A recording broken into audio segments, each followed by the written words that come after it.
Olá, sejam todos bem-vindos ao canal Embaixadores. É bom tê-los mais uma vez aqui para nós estudarmos juntos a Palavra de Deus. Chegamos hoje à reta final do capítulo 11 de Daniel, esse capítulo surpreendente e também desafiador. E eu espero que você tenha acompanhado até aqui as lições que nós estudamos. Se você é novo aqui no canal, eu quero te convidar a se inscrever, ativar o sininho aí das notificações, acompanhar os nossos vídeos anteriores também para que você possa crescer junto conosco no conhecimento da Palavra de Deus. Tudo bem? Vamos então começar o estudo de hoje no verso 40 do capítulo 11 de Daniel. E temos aqui uma parte do capítulo repleta de detalhes que tem que ver com a época que nós estamos vivendo também. Então vamos juntos avançar aqui passo a passo para nós entendermos juntos o que o Senhor deixou revelado para nós. Tudo bem? Eu gostaria de compartilhar com vocês um texto que está escrito no livro Testemunhos Seletos, volume 3, que tem que ver com o estudo de hoje. Diz assim, ó: a profecia do capítulo 11 de Daniel atingiu quase o seu cumprimento completo. Logo se darão as cenas das quais falam as profecias. Logo será travada a violenta luta entre os que servem a Deus e os que não o servem. Logo, tudo que pode ser abalado será para que permaneçam as coisas inabaláveis. A palavra de Deus é bem clara ao apontar para nós que o cenário do fim do mundo, o cenário que vai anteceder a volta de Jesus, será repleto de dificuldades para o povo de Deus, e o Senhor, em sua imensa misericórdia, deixou revelado para nós as cenas do futuro, da história, para que nós possamos nos preparar, para que nós possamos buscá-lo intensamente e que, acima de tudo, nós possamos ter a certeza que Deus é o Senhor da história e que Ele vencerá no final do conflito. O Senhor afirma aqui que muitas pessoas serão abaladas em sua fé, talvez porque não têm uma confiança genuína em Cristo, e nós devemos aproveitar agora, em tempos de paz, para nos aprofundarmos cada vez mais na palavra de Deus, para não cairmos aí no risco de sermos pegos pelos enganos de Satanás. Veja o que diz esse outro texto aqui, ó. Em breve terão lugar as cenas de angústia descritas da profecia. Daniel 11, o verso 30, fala de um poder que lhe causará tristeza e voltará e se indignará contra a Santa Aliança. Nós estudamos sobre este poder no vídeo anterior. E fará o que lhe aprouver, voltará e atenderá os que tiverem abandonado a Santa Aliança. Cenas similares descritas nessas palavras terão lugar. Vemos evidências de que Satanás está obtendo rapidamente o controle das mentes humanas que não têm o temor de Deus diante delas. Leiamos e compreendamos as profecias deste livro, porque estamos entrando no tempo de angústia que foi mencionado. Então existe um princípio que diz que a história ela sempre se repete, e esse texto ele deixa claro para nós que as cenas de perseguição que tiveram lugar no passado por este poder inimigo de Deus, elas se repetirão no futuro. Veja esse outro texto que está aqui para nós. Multidões, porém, não possuem maior compreensão dessas importantes verdades do que teriam se nunca houvessem sido reveladas. Satanás vigia para impedir toda a impressão que os faria sábios para a salvação, e o tempo de angústia os encontrará sem o devido preparo. Então, queridos, o Senhor deixou como um presente para nós as coisas que estão escritas na Santa Bíblia, as profecias que apontam o futuro são um presente de Deus para nós, para que nós possamos entender as cenas que vão acontecer, para que nós não venhamos ser pegos de surpresas ou achar que em meio às dificuldades o Senhor não está conosco. Mas esse texto aqui é bem claro e fala que Satanás tem trabalhado para buscar colocar o povo de Deus afastado do estudo da sua palavra. E aqui a gente já pode refletir sobre a nossa vida já no início do estudo. Quantos de nós aí estamos perdendo tempo com coisas que não estão nos preparando para as cenas finais da história deste mundo? Coisas que são superficiais, que não edificam a nossa vida espiritual. Satanás está trabalhando de todas as formas para que o tempo passe e nós nos ocupemos com coisas que não tenham que ver com a palavra de Deus. Nós precisamos refletir sobre isso, buscar ao Senhor enquanto nós podemos achar. É isso que a palavra de Deus nos orienta.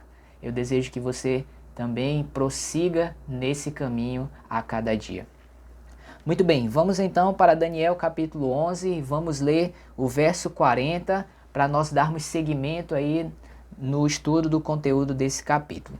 Então o verso 40 nos diz: No tempo do fim, o rei do sul lutará contra ele. Contra quem? Contra o rei do norte, era o que os versos anteriores vinham dizendo. E o rei do norte arremeterá, se vingará dele ou contra ele, com carros, cavaleiros e com muitos navios. Entrará nas suas terras e as inundará e passará. Vamos entender então a parte inicial aqui do estudo de hoje, o verso 40. Então olha só, o verso começa dizendo que agora nós iniciamos a contagem do que está descrito aqui a partir do tempo do fim. A cena do verso 40 acontece no tempo do fim. Então, quando que começou o tempo do fim? Daniel capítulo 11, do verso 33 até o 35, apontam para nós que o tempo do fim começaria depois que terminasse as perseguições papais durante a Idade Média. E a história mostra para nós vimos isso no estudo anterior, que a perseguição papal terminou em 1798, quando o Papa Pio VI foi preso por ordem de Napoleão Bonaparte. Então ali começou o tempo do fim. Então o verso 40, ele está aí a partir deste momento da história, pelo menos de 1798 para o futuro, ok? E aí ele fala, nesse período o que aconteceria? O rei do sul lutaria contra o rei do norte e o rei do norte iria se vingar dele. Então vamos relembrar aqui esses personagens que nós vimos desde o início do capítulo 11 de Daniel. Começando aqui pelo rei do norte. Quem foi o rei do norte no capítulo 11? Então começou ali como sendo os Seleucidas, aquele general de Alexandre que ficou com uma das partes do seu império, Seleuco, deu origem à dinastia dos Seleucidas. Depois, lá no ano 65 a.C., eles foram conquistados por Roma pagã. E aí Roma pagã passou a assumir a coroa do rei do norte. Porém, nós avançamos na história, vimos que o Império de Roma caiu e ali das ruínas do Império Romano surgiu Roma em uma outra fase, agora a fase papal, no ano 538 a.C. Então, rei do norte dos Seleucidas passaram a ser Roma pagã e depois Roma papal. Quem foi o rei do sul? Então o rei do sul começou com os Ptolomeus, ali também o general de Alexandre que dominou a região que hoje é o Egito, né? Então rei do sul foram os Ptolomeus. Depois quem assumiu essa coroa e lutou ali contra a Roma pagã foram os bárbaros, no ano 476 depois de Cristo, os navios de Quitim, que nós vimos lá no verso 30. E agora aqui no tempo do fim, né, a partir de 1798, o que nós queremos saber é quem é o rei do sul. Então, como nós sempre explicamos aqui, rei do norte e rei do sul são poderes antagônicos, ok? Então, se Roma papal é o rei do norte, aqui o último rei do norte, né, a partir de 1798 ainda é Roma papal. A grande pergunta é quem foi em 1798 que lutou contra o papado? E aí, se nós pesquisarmos um pouco de história, nós vamos ver que ali em 1798 foi justamente o período em que a França revolucionária, né, na pessoa de Napoleão, prendeu o Papa da época, lutou contra o papado e tirou todo o poder que este governante tinha, que esse líder tinha, né? É a famosa ferida mortal lá de Apocalipse capítulo 13. Então, no tempo do fim, é o que diz o verso 40, o rei do sul lutaria contra ele. Nós encontramos o cumprimento disso quando a França revolucionária lutou contra o poder papal e o destituiu do seu poder. Então, em 1798, o rei do sul, o poder antagônico a Roma, foi representado pela França, ok?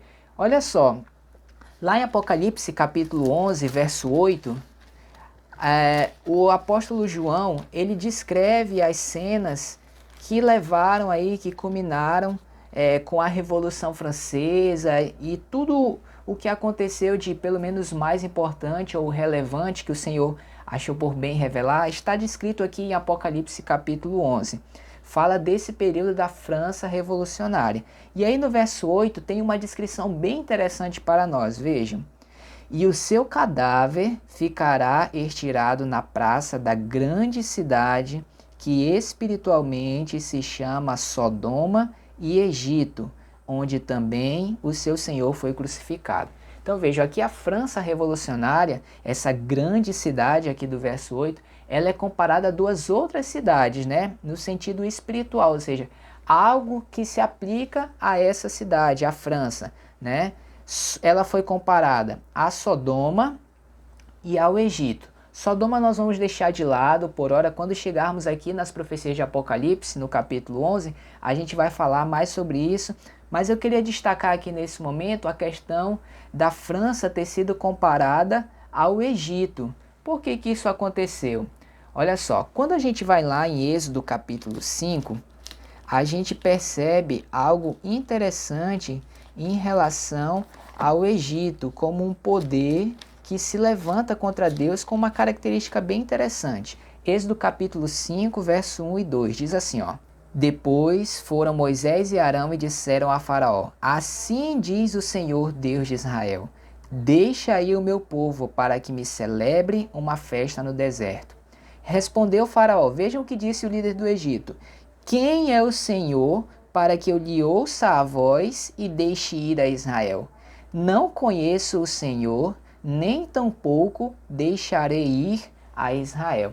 Você percebe aqui que é um poder que ele despreza totalmente a existência de Deus? Então, a França, lá em Apocalipse 11, sendo comparada ao Egito, cabe muito bem, porque o Egito, quando a gente leva ele para uma aplicação profética, a gente vê que ele é o símbolo de um poder ateu, que nega a existência de Deus.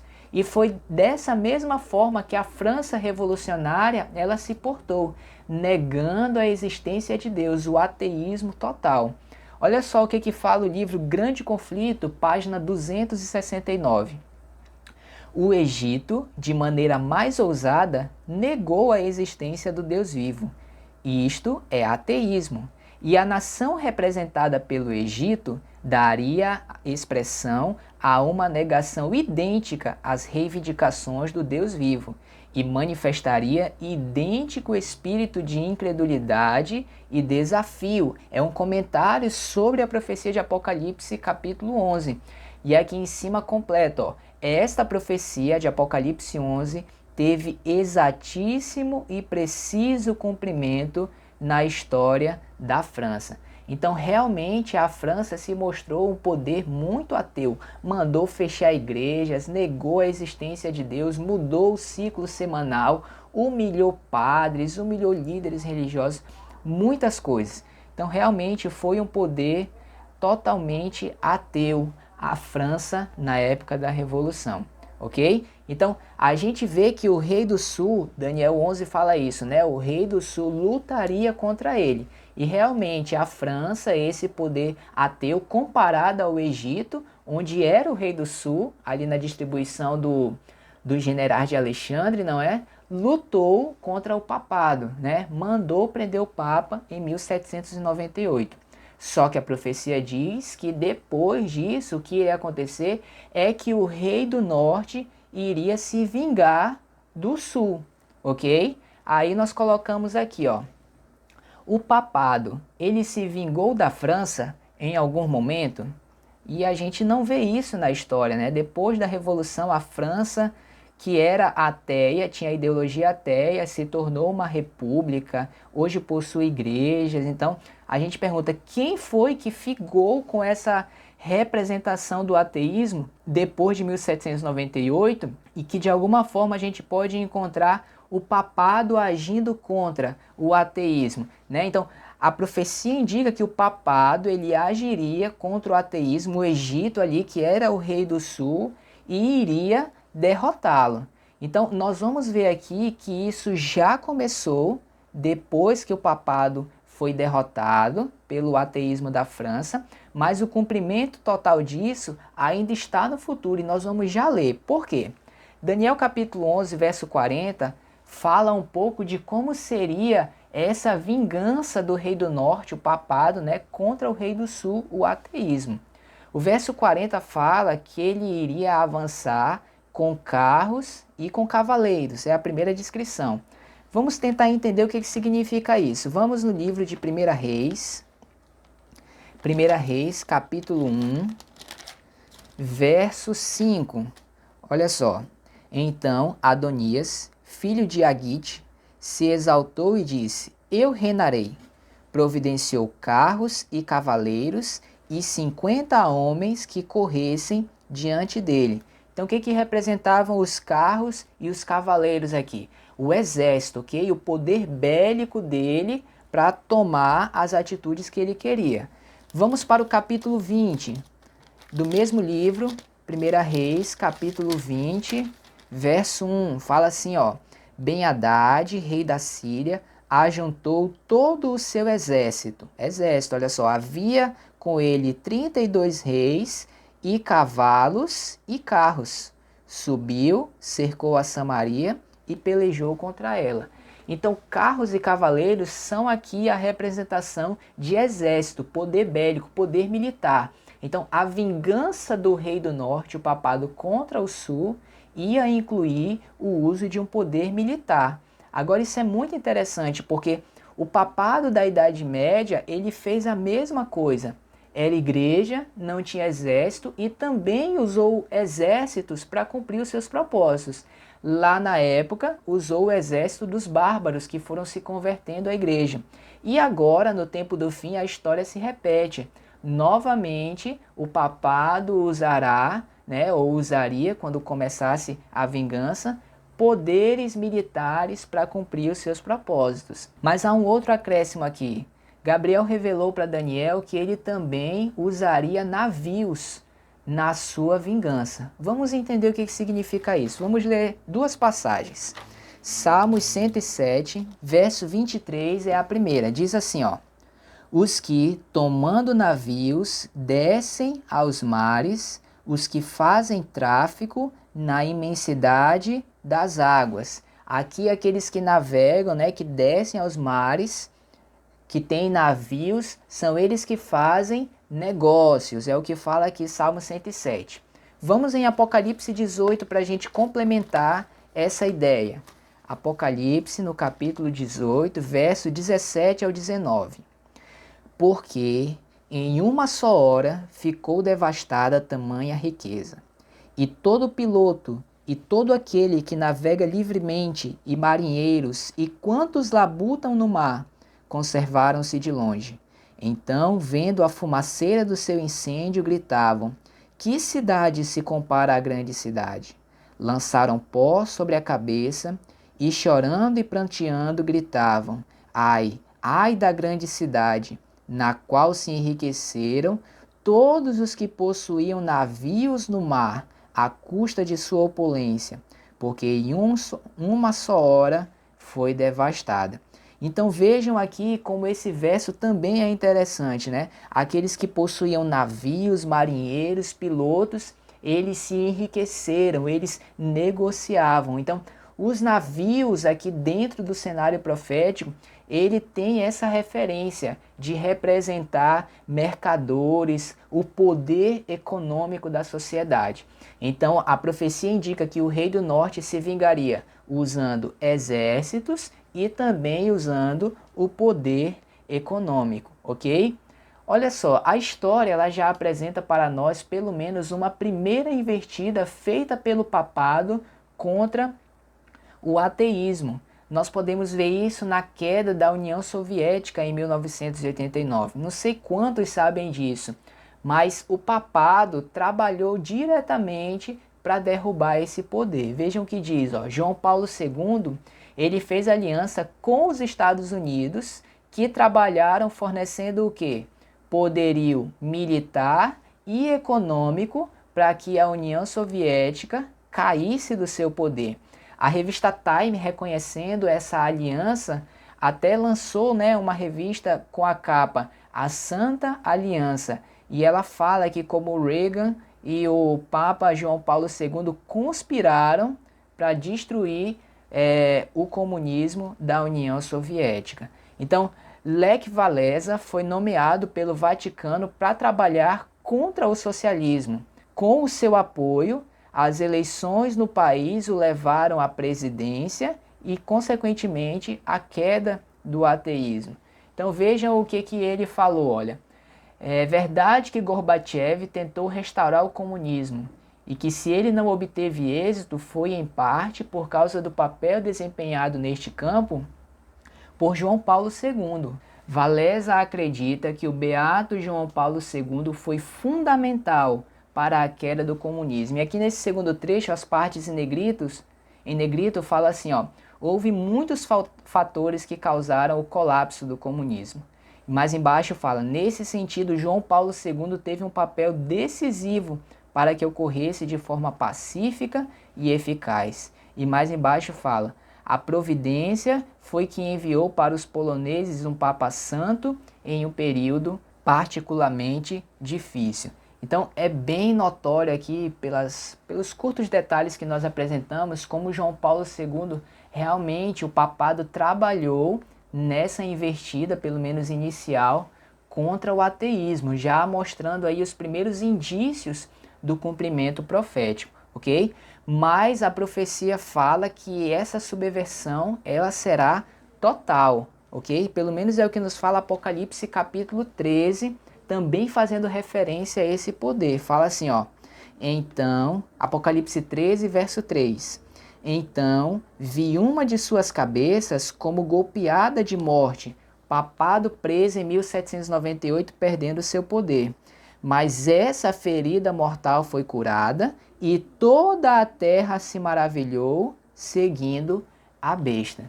Ok? Então, o processo aqui apontado pela profecia é que essa vingança ela vai ser em âmbito mundial e esse poder vai chegar a ter um domínio mundial.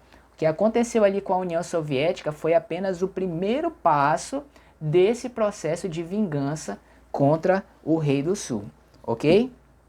Vamos para Daniel capítulo 11, verso 41 agora. Depois dessa vingança total contra o Rei do Sul, qual será o próximo passo segundo o que Gabriel revelou para Daniel? O verso 41 fala assim, ó. Entrará também na terra gloriosa e muitos sucumbirão, mas do seu poder escaparão estes, Edom e Moabe e as primícias dos filhos de Amon. Então vamos entender agora quem é que representa ou o que é que representa essa terra gloriosa no tempo do fim. Como nós falamos para vocês, a história ela se repete. Então vamos ver aqui como foi o avanço de Roma, rei do norte, ok? No passado. O que nós vamos mostrar aqui está com base nesses versos, verso 15, verso 16 e depois o verso 25. Então olha só, o rei do norte era a Síria, os Seleucos, ok? Em 65 a.C., Roma, pagã, conquista esse território. Depois, no ano 63, a terra gloriosa, Jerusalém, foi conquistada também por Roma, ok? E por último, o rei do sul também foi conquistado por Roma, Egito, no ano 31 a.C. No tempo do fim, Roma avançaria da mesma forma, é o que diz o verso 40 e o 41. O rei do norte já é Roma, ok? Nesse momento, Roma papal. O rei do sul, como nós vimos, o ateísmo, que Roma trabalharia para subverter, para destruir totalmente, para conquistar, e a gente viu que isso começou com a União Soviética, e depois o verso 41 fala que Roma papal, conquistaria a Terra Gloriosa. A grande pergunta para nós é, quem é que representa a Terra Gloriosa agora no tempo do fim? Então vamos tentar entender isso a partir de algumas informações. Vamos começar lendo Salmos 106, verso 21 até o 25. Veja o que fala aqui, ó. Esqueceram-se de Deus, seu Salvador, que no Egito fizera coisas portentosas, maravilhas na terra de Cã. tremendos feitos no Mar Vermelho. Tê-los-ia exterminado como dissera, se Moisés, seu escolhido, não se houvesse interposto, impedindo que sua cólera os destruísse. Também desprezaram a terra aprazível, e não deram crédito à sua palavra. Antes murmuraram em suas tendas e não acudiram à voz do Senhor. Então perceba aqui essa referência que a Bíblia está fazendo, os Salmos estão fazendo em relação à terra gloriosa. A Bíblia destacou aqui que eles desprezaram esse precioso presente que Deus havia dado a eles, ok? Essa é a primeira característica que nós encontramos em relação à terra gloriosa, para nós tentarmos identificar o que é a terra gloriosa agora, no tempo do fim. Então, primeira característica, desprezaram, ok? A terra dada a eles. Salmos 105, verso 43. E conduziu com alegria o seu povo, e com jubiloso canto os seus escolhidos. Deu-lhes as terras das nações, e eles se apossaram do trabalho dos povos, para que lhe guardassem os preceitos e lhe observassem as leis. Aleluia. Então, a segunda característica que nós encontramos aqui em relação à terra gloriosa, essa literal, para depois nós fazermos a aplicação, ok? É que o povo de Deus foi colocado ali para que eles observassem a lei do Senhor, para que eles também desfrutassem de liberdade religiosa, ok? Agora vejam esse trecho aqui que é bem interessante, que está no livro Profetas e Reis, na introdução do livro. Fala assim, ó. Ele os libertou de sua condição de servos, para que pudesse levá-los a uma boa terra, uma terra que em sua providência havia lhes preparado como refúgio de seus inimigos. Queria trazê-los para si e envolvê-los em seus braços eternos.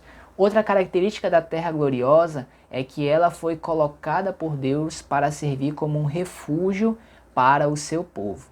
Vamos ver essa outra citação.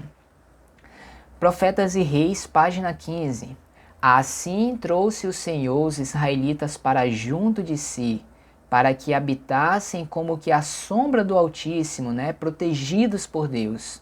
Miraculosamente preservados dos perigos do errante viajar pelo deserto, foram eles finalmente estabelecidos na terra da promessa como uma nação favorecida. Outra característica interessante aqui para a gente em relação à terra gloriosa é que o povo que habitasse ali seria uma nação favorecida por Deus. Outra citação, Profetas e Reis, página 5. A lei de Deus devia ser exaltada, sua autoridade mantida, e à casa de Israel foi entregue esta grande e nobre obra. Deus separou-os do mundo, para que pudesse confiar-lhes o sagrado encargo, fê-los depositários de sua lei, e propôs preservar por intermédio deles o conhecimento de si mesmo entre os homens. Assim, devia a lei do céu brilhar no mundo envolvido em trevas, e uma voz devia ser ouvida, apelando a todos os povos para que volvessem da idolatria a fim de servirem ao Deus vivo. Vejam, outro objetivo do povo de Deus estar ali na terra gloriosa era que eles representassem a Deus como uma nação. Então eles tinham uma missão, de manter a lei de Deus, de mantê-la exaltada, de pregá-la, de dá-la como exemplo ao mundo. Então Deus colocou esse objetivo para a terra gloriosa literal, lá com o povo de Israel. Agora, no tempo do fim, vamos identificá-la. Irã Edson, um protestante pioneiro dos Estados Unidos da América, escreveu o seguinte em 1856. Assim como Israel foi liberto da perseguição egípcia e levado à terra gloriosa, atravessando o deserto, os pioneiros da reforma fugiram da perseguição papal para um deserto, de acordo com Apocalipse 12:14, e eles originaram os Estados Unidos da América. Então, de acordo com o entendimento de Irã Edson, agora no tempo do fim, já em 1856, quando ele escreveu, ou seja, já estamos após o tempo do fim. Nesse período, na aplicação espiritual, a Terra Gloriosa seria representada pelos Estados Unidos da América. Nós vamos agora fazer uma análise para ver se podemos encontrar sentido nessa afirmação feita por ele. Então veja, o que diz o livro Maranata na página 398? É uma citação bem interessante para nós. Diz assim, ó: o Senhor tem feito mais pelos Estados Unidos do que por qualquer outro país sobre o qual brilha o sol. Já temos aqui o primeiro indício de uma nação especialmente abençoada por Deus, né? E o texto segue: aqui ele proveu um asilo, um lugar seguro para seu povo, onde pudessem adorá-lo de acordo com os ditames de sua consciência.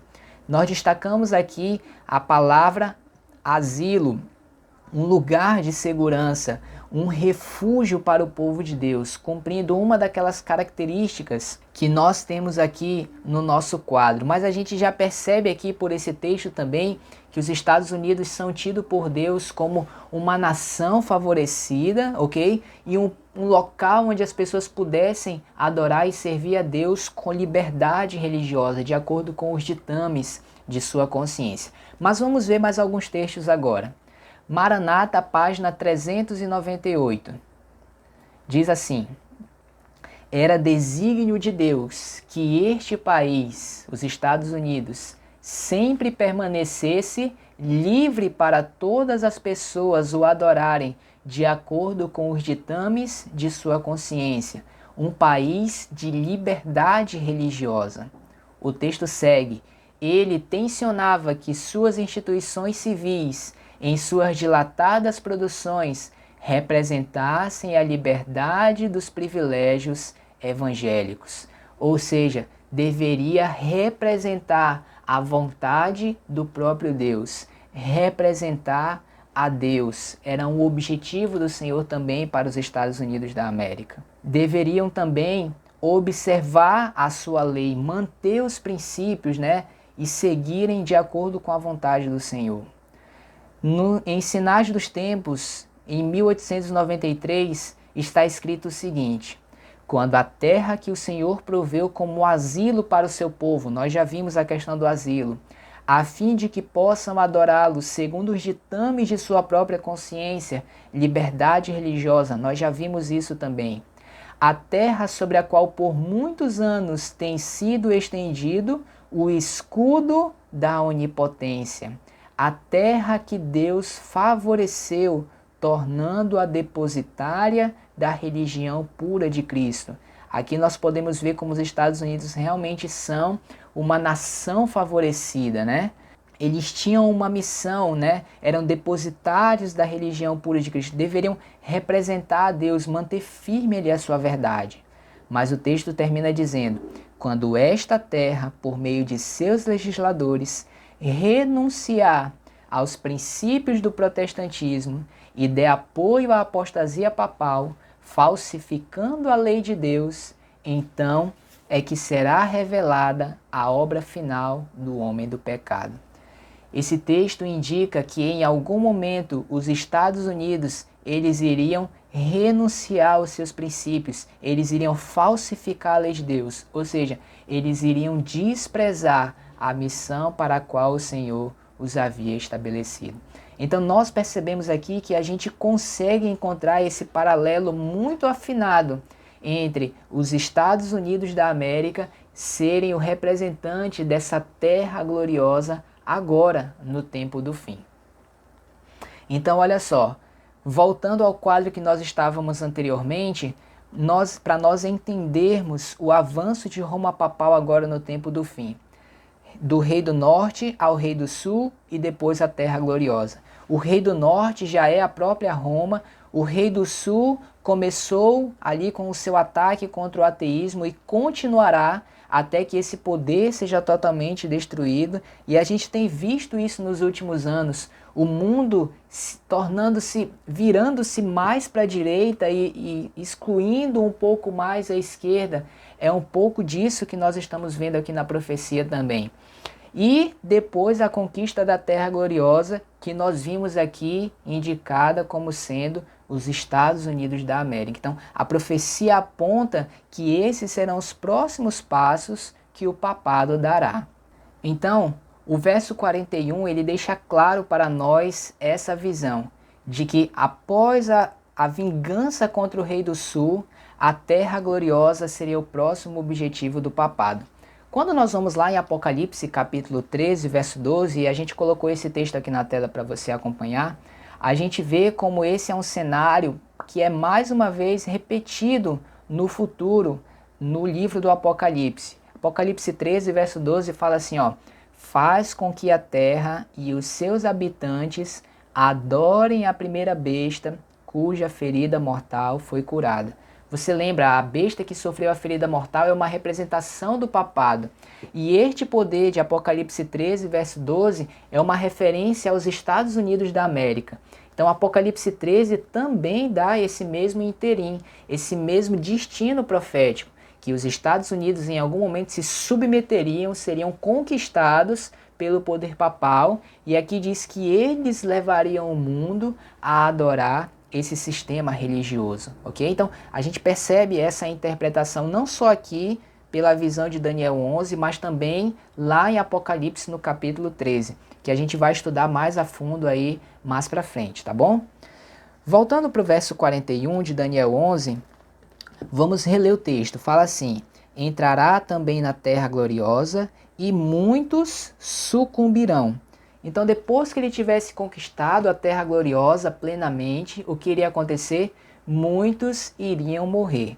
Então, depois que a ferida estiver totalmente curada, e essa é uma referência a Apocalipse 13, o próximo passo que a profecia está dizendo para nós é que seria implementada uma perseguição e morte novamente aos filhos de Deus. Mais uma vez a gente percebe esse paralelo em outras partes da Bíblia, como por exemplo Apocalipse capítulo 6, verso 11. Olha só, Apocalipse 6, verso 11 fala assim, ó: então a cada um deles foi dada uma vestidura branca, e lhe disseram que repousasse ainda por pouco tempo, até que se completasse o número de seus conservos e seus irmãos que iam ser mortos, como igualmente eles foram. Apocalipse 6,11 está se referindo àqueles que sofreram martírio na época da Idade Média e morreram por amor a Cristo. A profecia indica aqui que isso ainda iria acontecer novamente no futuro. Apocalipse 13, verso 15 a 17 nos mostra esse cenário também. Vamos ler.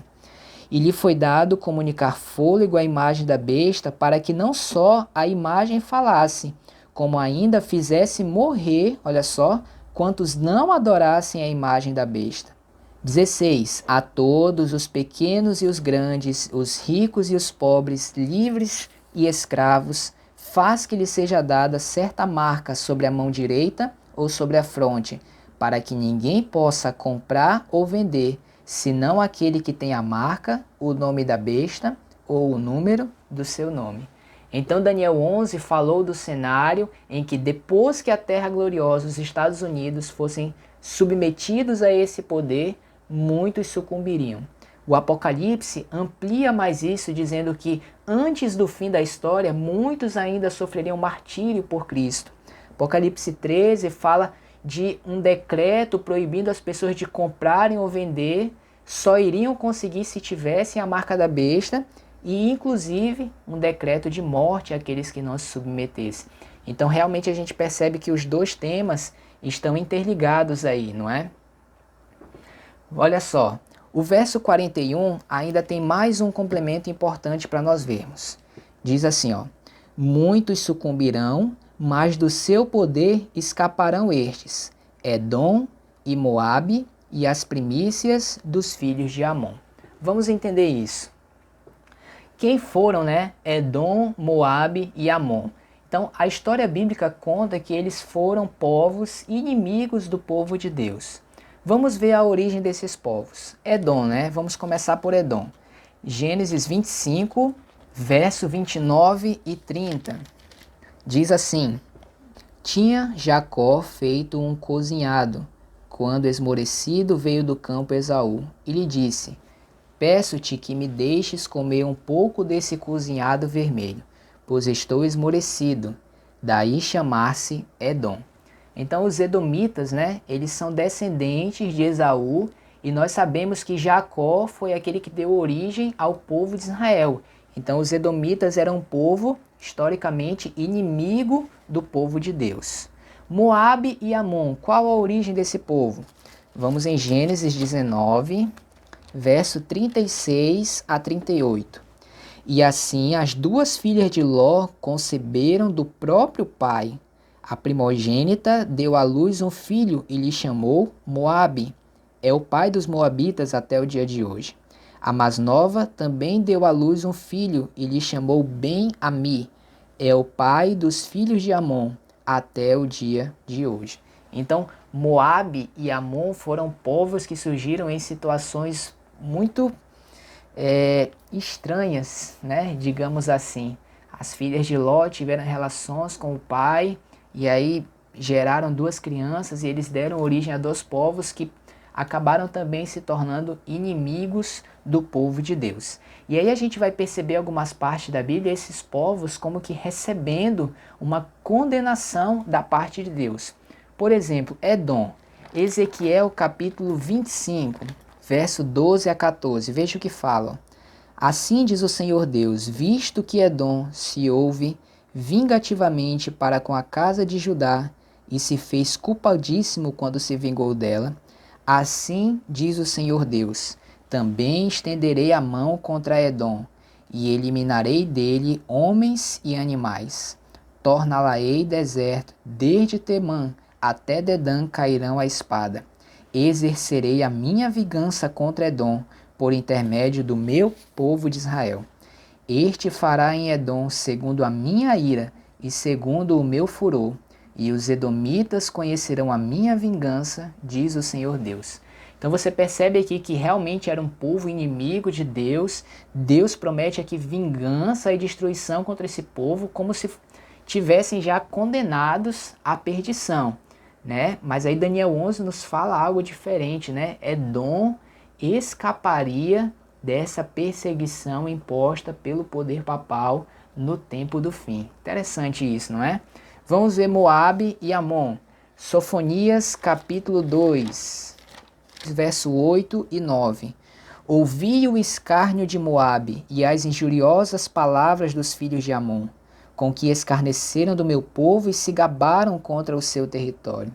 Portanto, tão certo como eu vivo, diz o Senhor dos Exércitos, o Deus de Israel, Moabe será como Sodoma, e os filhos de Amon como Gomorra, campo de urtiga, poços de sal e assolação perpétua.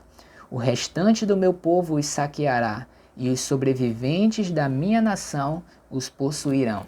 Você percebe aqui também um povo condenado a ser totalmente destruído por Deus? Deuteronômio 23, verso 3 e 4. Nenhum amonita ou moabita entrará na Assembleia do Senhor, nem ainda a sua 10ª geração entrará na Assembleia do Senhor eternamente, porquanto não foram ao vosso encontro com pão e água no caminho, quando saíes do Egito, e porque alugaram contra ti Balaão, filho de Beor, de Petor, da Mesopotâmia, para te amaldiçoar. Então aqui a mesma coisa, a gente percebe essa aversão entre os dois povos e as palavras de Deus indicando vingança a este povo, né? Mas a palavra de Deus nos diz lá no verso 41 de Daniel que eles escapariam. Então, apesar de serem condenados, Deus em sua imensa misericórdia, ele concede livramento a esses homens, concede a eles oportunidade de salvação. João capítulo 10, verso 16, nos mostra um pouco mais sobre essa misericórdia de Deus. João 10, 16 fala assim: ainda tenho ovelhas não deste aprisco, a mim me convém conduzi-las. Elas ouvirão a minha voz, então haverá um rebanho e um pastor. Então Edom, Moabe e Amon de fato não fazem parte do povo de Deus, mas o Senhor, em sua imensa misericórdia, conduzirá muitos dentre esses povos ali no último momento, para que eles possam escapar dessa destruição, possam ter chance de salvação. Vamos ver Jeremias 49, verso 6. Mas depois disso mudarei a sorte dos filhos de Amon, diz o Senhor. Veja como Deus é misericordioso, não é? Apesar de tudo que fizeram, o Senhor ainda se alegra e trabalha para salvar esses povos. Olha o que fala esse texto aqui do livro Primeiros Escritos. Ó. Servos de Deus, dotados de poder do alto, com o rosto iluminado e resplandecendo com santa consagração, saíram para proclamar a mensagem provinda do céu. Almas que estavam espalhadas por todas as corporações religiosas responderam à chamada, e os que eram preciosos retiraram-se apressadamente das igrejas condenadas. Eventos finais, página 182. Os lugares vagos nas fileiras serão preenchidos pelos que foram representados por Cristo, como tendo chegado na hora 1/10. Há muitos com quem o Espírito de Deus está lutando. O Senhor olhará para eles com ternura. Seu coração compassivo se enternece e a mão do Senhor ainda está estendida para salvar, enquanto a porta é fechada para os que não querem entrar. Será admitido um grande número de pessoas que nestes últimos dias ouvirem a verdade pela primeira vez. Então, Edom, Moabe e Amon podem muito bem representar estes que no final da história não pertenciam ao povo de Deus, não eram servos do Senhor, mas ouvirão a mensagem pela primeira vez e aceitarão, e eles receberão a salvação. Que Deus misericordioso, não é verdade? Vamos voltar para Daniel 11, verso 42 e 43. Vamos entender o que mais acontecerá aqui, segundo Gabriel revelou. Estenderá a mão também contra as terras, e a terra do Egito não escapará. Então, depois de conquistar a terra gloriosa, começar esse processo de perseguição contra aqueles que querem servir a Deus. Verso 42 diz que ele estenderá a mão contra as terras e o Egito não escaparia. Apoderar-se-á dos tesouros de ouro e de prata e de todas as coisas preciosas do Egito.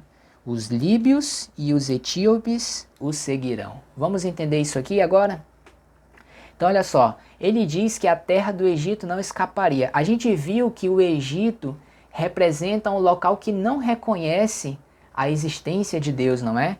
Então, depois que o mundo religioso foi dominado, o rei do sul, né, o ateísmo foi totalmente subvertido, agora também todo o restante do mundo sem Deus, que não serve a Deus, também vai ser submetido a esse poder.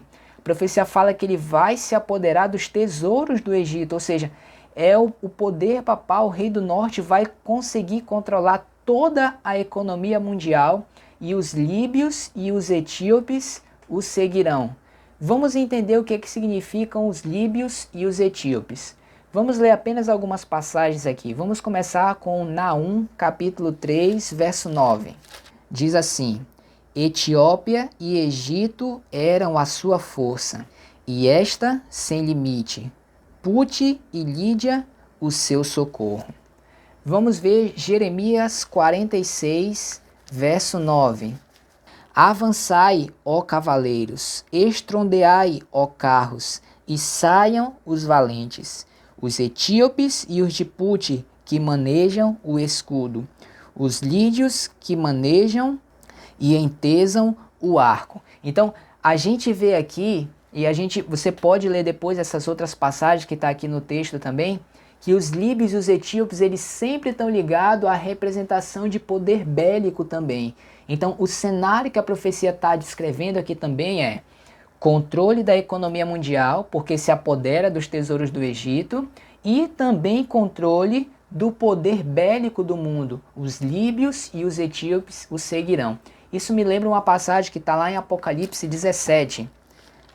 Eu queria te convidar a ler essa passagem junto comigo. Apocalipse 17, falando desse mesmo cenário aí, verso 12 e 13, diz assim: Os 10 chifres que viste são 10 reis, os quais ainda não receberam reino, mas recebem autoridade como reis com a besta durante 1 hora.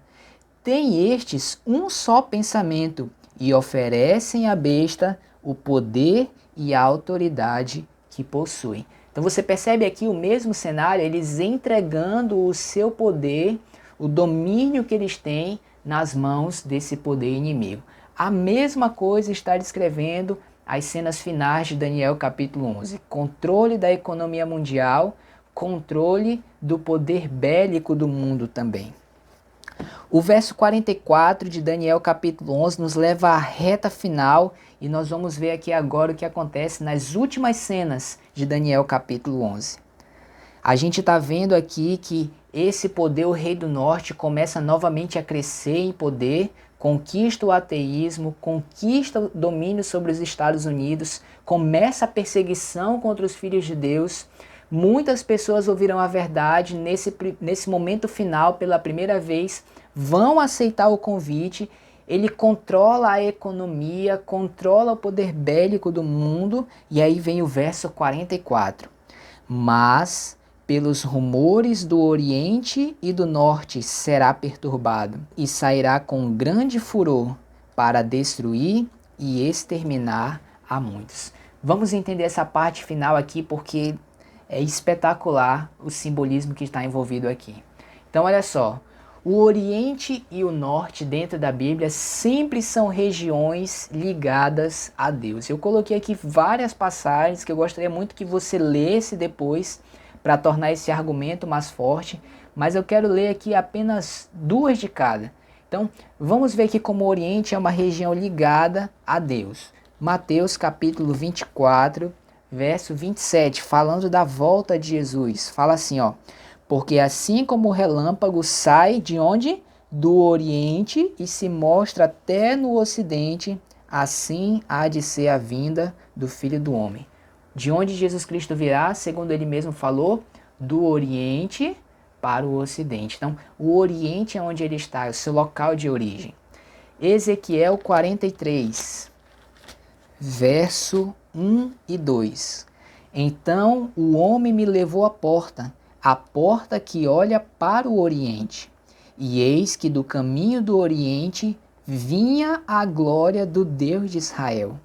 A sua voz era como o ruído de muitas águas, e a terra resplandeceu por causa da sua glória.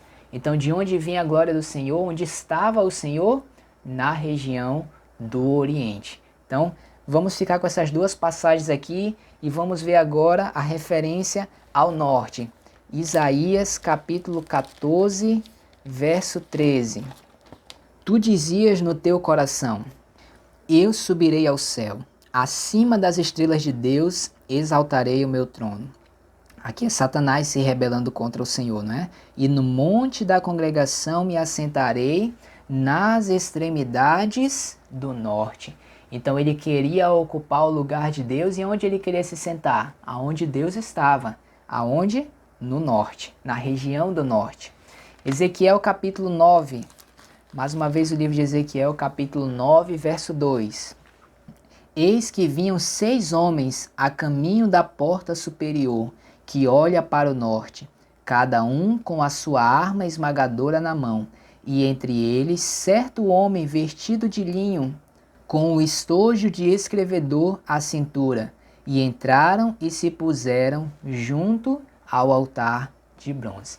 Então, se você ler o contexto aqui de Ezequiel capítulo 8 e 9, você vai entender que está falando de um cenário onde Deus está mandando o juízo de sua parte contra o seu povo. E aí ele fala que do norte vinham 6 homens com as suas armas destruidoras, e entre eles o homem vestido de linho com um tinteiro de escrevedor na cintura. O mesmo lá de Apocalipse capítulo 7, que tem o selo do Deus vivo, ok? Eles vêm da região do norte. Então, o Oriente e o Norte sempre são referência a regiões ligadas a Deus. Então, os rumores do Oriente e do Norte, é o que nos fala o verso 44, pelos rumores que vêm do Oriente e do Norte, ou seja, são coisas ligadas a Deus. O rei do Norte aqui na terra, o poder papal, ele será perturbado. né? Então, esses rumores nós podemos entender como sendo a mensagem que o povo de Deus vai estar pregando nesse último tempo. É aquilo que nós chamamos de alto clamor. Enquanto ele está partindo para conquistar e implementar o seu poder no mundo, o povo de Deus sai para pregar mais fortemente a mensagem. É o evento que nós chamamos de alto clamor. E essa mensagem do alto clamor que aponta os erros desse poder inimigo, certamente, pelo que a profecia diz, irão incomodar o rei do norte, ok? O poder papal. E aí fala que ele sairá com grande furor para destruir e exterminar muitos. Então a gente pode ver isso na perseguição, como a gente leu lá em Apocalipse. Os filhos de Deus que ainda seriam mártires, proibição de compra e venda, decreto de morte. O rei do norte sai com grande furor para destruir e exterminar muitos. É um cenário de perseguição no grande conflito aqui, estando nas suas cenas finais. E aí o que nos diz o verso 45? Armará as suas tendas palacianas entre os mares contra o glorioso Monte Santo, mas chegará o seu fim e não haverá quem o socorra. Vamos entender isso agora?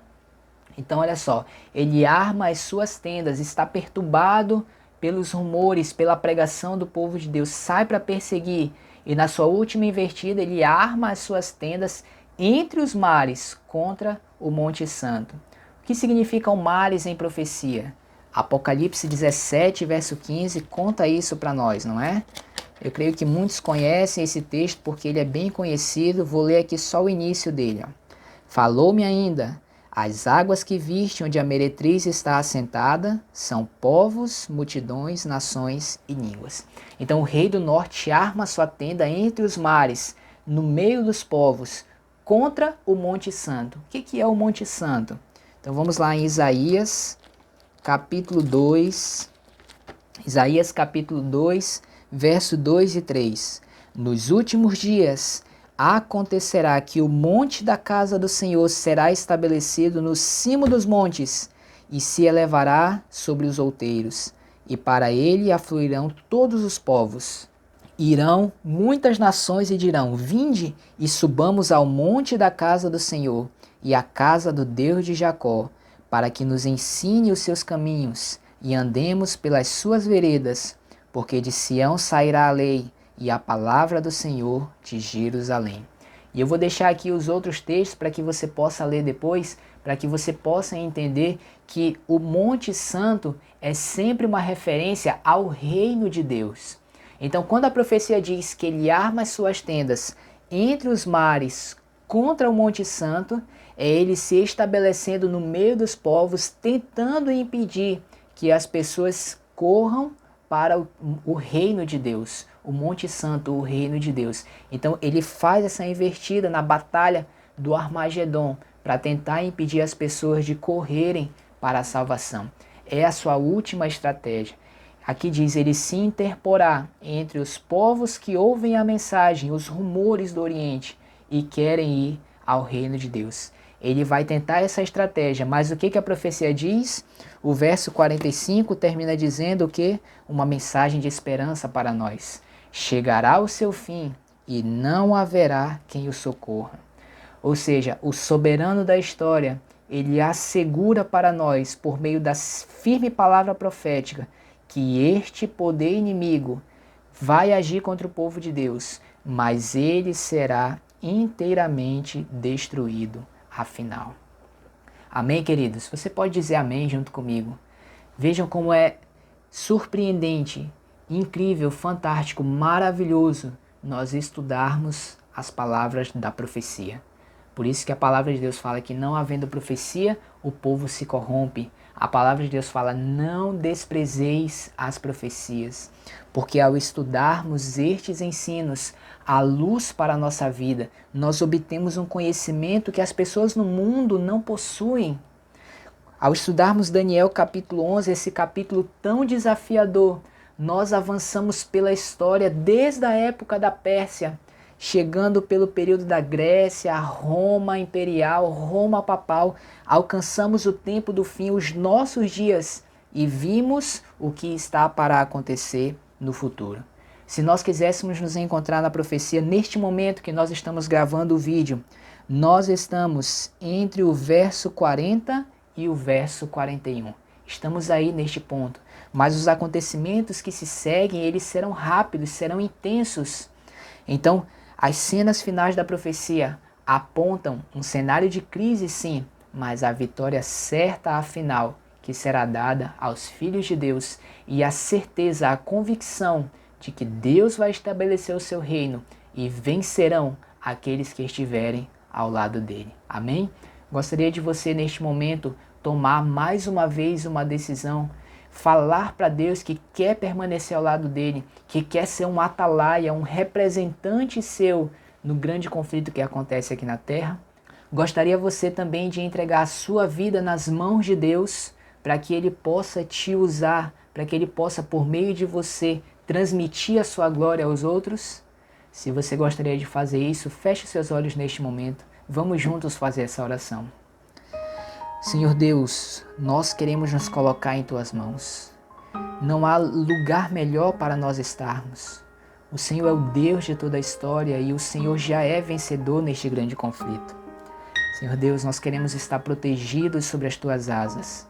Nós queremos nos encontrar seguros em Ti, confiantes que o Senhor nos guiará em cada caminho. Senhor Deus, abençoe a vida de cada um de nós. Passamos por dificuldades diariamente aqui na terra e no futuro tudo isso irá piorar.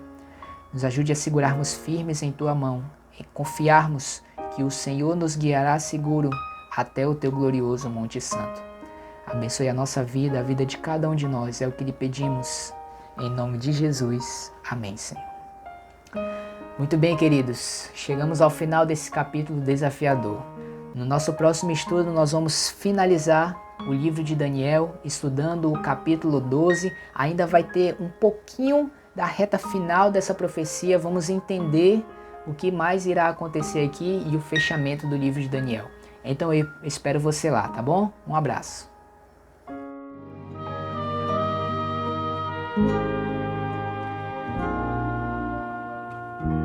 Cada dia posso ver, perceber em ser